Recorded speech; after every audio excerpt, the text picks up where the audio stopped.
Welcome to the Cape Winelands, a little piece of paradise nestled among the mountains of Stellenbosch, Drakenstein, Langeberg, Witzenberg and the Breda Valley. This magnificent area, covering more than 300,000 hectares, is internationally renowned as one of the great winemaking regions of the world. As you will see, this is just the tip of the iceberg. We like to say, there are 1,000 things to do, then some wine.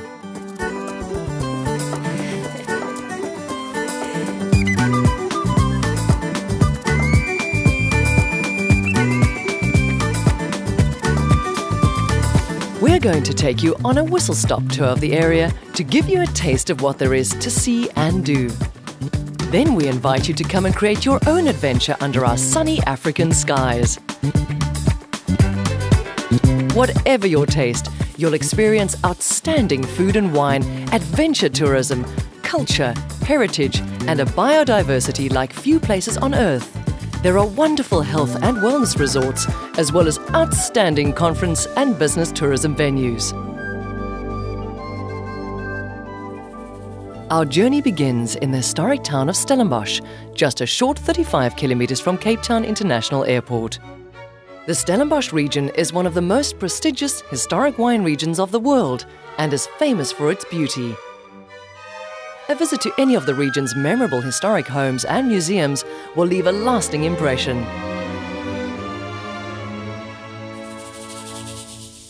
Eating out around here is a pleasure, and you can sample everything from genuine gastronomic delights from Africa to five-star haute cuisine, an experience not to be missed.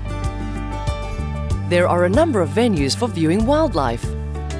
At nearby Klapmuts, thousands of butterflies live in an indoor-outdoor environment that will captivate both adults and children alike.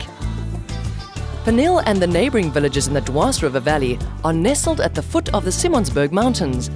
The roots of the valley go back to 1843, but more recent history reflects the last few years of Nelson Mandela's imprisonment at this minimum security prison, which has been declared a historic monument.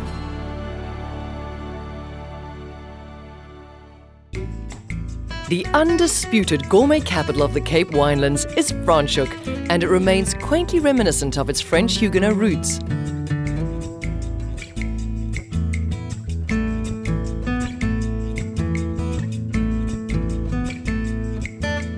The charming main street is a riot of stylish shops, galleries, street cafes, and restaurants.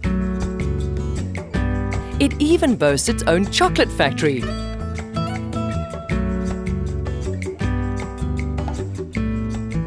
A number of restaurants regularly feature in South Africa's top 100. You can even create your own culinary delight working directly alongside a cordon bleu chef. Now that's something to brag about. Less formally, you might prefer a ride in the mountains and through the vineyards before tucking into a sumptuous picnic and enjoying a wine tasting experience.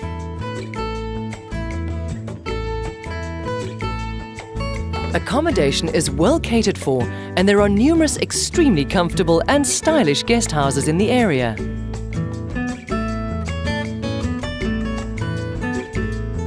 The Franschhoek Valley supports many skilled artists, craftsmen and potters, as well as offering more physically challenging pursuits like mountain biking. The rich cultural heritage of the Cape Winelands extends into the Drakenstein region. Cradled between Paarl Mountain and the towering De Toyskloof mountain range lies the town of Paarl. It was here that the foundations of one of the world's youngest languages, Afrikaans, were laid. Recognizing the diverse cross-cultural community in the Cape Winelands, there are many heritage sites within the Drakenstein region that showcase a range of traditional trades.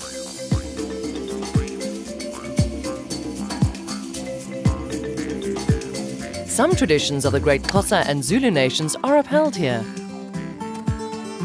Visitors can experience genuine Zulu dancing and be welcomed by a sangoma or shaman who will provide you with a unique insight into South Africa's oldest and most colourful cultures.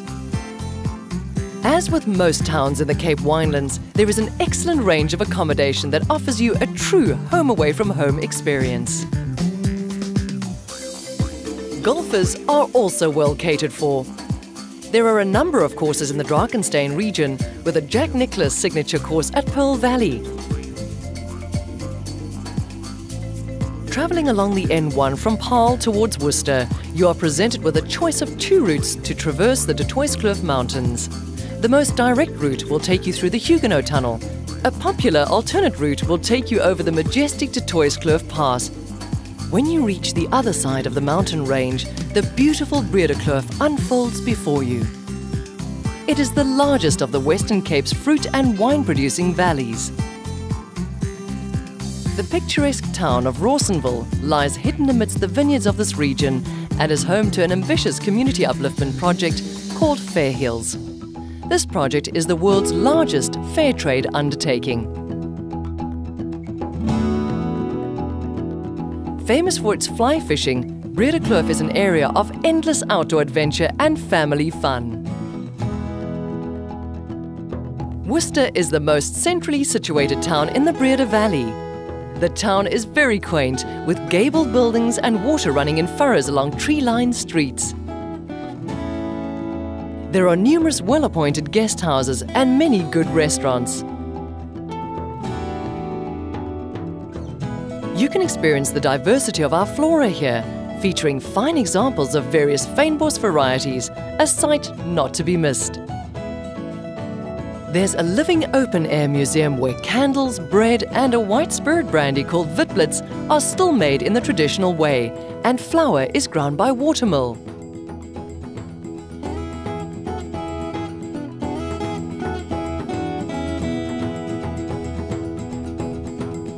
The town is also home to the South African Institute for the Deaf and Deafblind, whose skilled crafters make a variety of items which are on sale to visitors.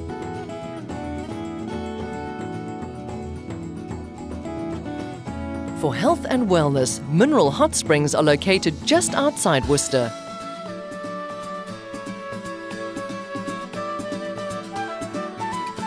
Adventure tourism is extremely well catered for around here.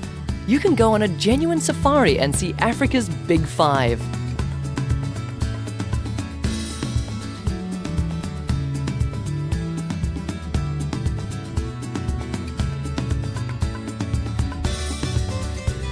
The Breede River offers all kinds of outdoor activity options, including swimming, water skiing at the yacht club, and even partying and having a really good time on a genuine riverboat.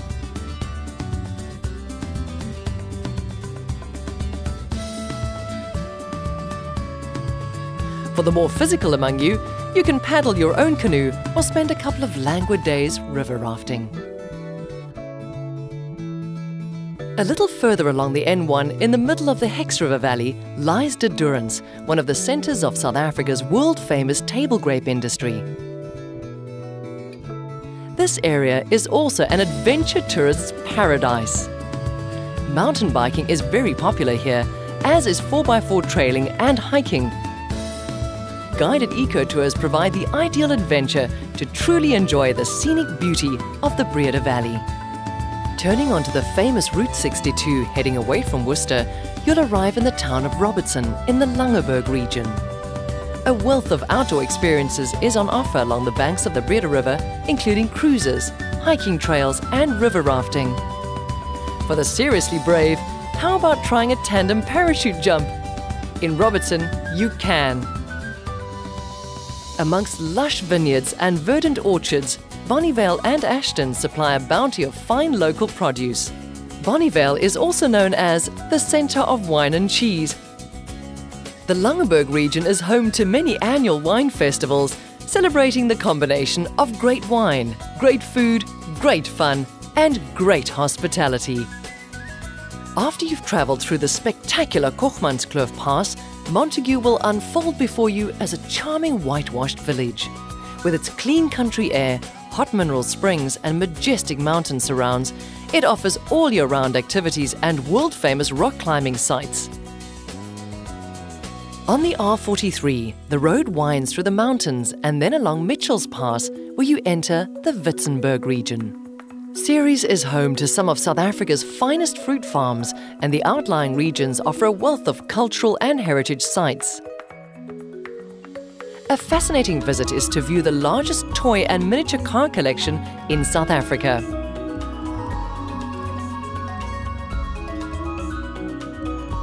Because of the abundance of high-quality fruit in the region, some entrepreneurs have developed very successful businesses producing such delicious products as homemade jam.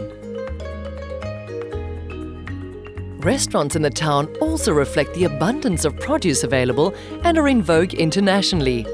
Organic produce is extremely popular. Adventure tourism is well catered for, particularly in the nearby Matroosburg Nature Reserve. Youngsters revel in the opportunities to go quad biking, tree climbing and hiking. It's an ideal family adventure holiday venue with 4x4 trails meandering across the mountains. Close to Ceres, there's plenty of opportunity for mountain biking or camping out in these rondavel-styled huts. You can even practice your scrambling skills in some pretty tough terrain. Visitors can travel through the Gedu Pass and then continue to the exciting Kagakama. This is home to some of the last remnants of a proud people, the San Nation. Some excellent examples of sandrock art are to be found here. There is an excellent stopover that even allows you to pamper yourself with a visit to a well-appointed spa where you're invited to lay back and relax at one with nature. In the valley on the other side of this mountain range lies Tulbagh. Tulbagh has a wealth of Cape Dutch architecture. There are 32 restored buildings on Church Street alone that are national monuments, a number of which house interesting exhibits. Cheesemaking goes organic in Tulbagh, using only the best free-range ingredients. Be sure to visit the various centres where all kinds of crafts are practiced, such as beadwork and pottery. These businesses are examples of a wide selection of local economic development projects supported by the Cape Winelands District Municipality. The surrounding Tulbagh Valley is home to one of South Africa's best-kept secrets. Our Cap Classique Bubblies can be favourably compared with the best French champagne and offers outstanding value for money. Cheers! Tulbagh is also known for a number of excellent restaurants. Accommodation varies from the basic and comfortable to the frankly opulent and luxurious. And there's even something completely different: tree houses. Tulbagh is a popular venue for those looking for a romantic travel experience. Your every whim is catered for, and you can relax in style with a spa treatment, enjoy romantic dining, and sleep in unbridled luxury. Another initiative of the Cape Winelands District Municipality is Nature Appreciation Camps, a biodiversity outreach. The waterfall near Tulbagh is a popular venue, and here youngsters experience supervised hiking, the best of ecotourism and outdoor adventure. Much of the Cape Winelands has been declared a biosphere reserve, where landscapes are managed in a holistic and integrated manner, ensuring the consolidation and continuation of ecosystems and habitats. Its aim is to address sustainable development in the region and to create a connection amongst its people and cultures. There are a number of bioregions in the Cape Winelands, and together they all make up the glory of the Cape Floral Kingdom, a UNESCO World Heritage Site. Before we let you go, there are two very important points we would like to share with you. The first is, we care about those of you living with disabilities, so wherever possible, our destinations have endeavoured to become disability-friendly. Secondly, ours is a child-friendly environment, so we encourage visitors to bring the whole family. There are many things for the youngsters to do, and we believe that it is important that they get to share fully in our little piece of paradise. Now, our whistle-stop tour must sadly come to an end. We hope we have whetted your appetite and uncovered some of our hidden gems. Of course, it's impossible to show all that this majestic region has to offer in such a short time, so the best way to really experience it is to visit it yourself and stay a while. Remember, there are 1,000 things to do, then some wine. Hamba gashle, hamba kakushle, mooi loop, go well, and see you soon.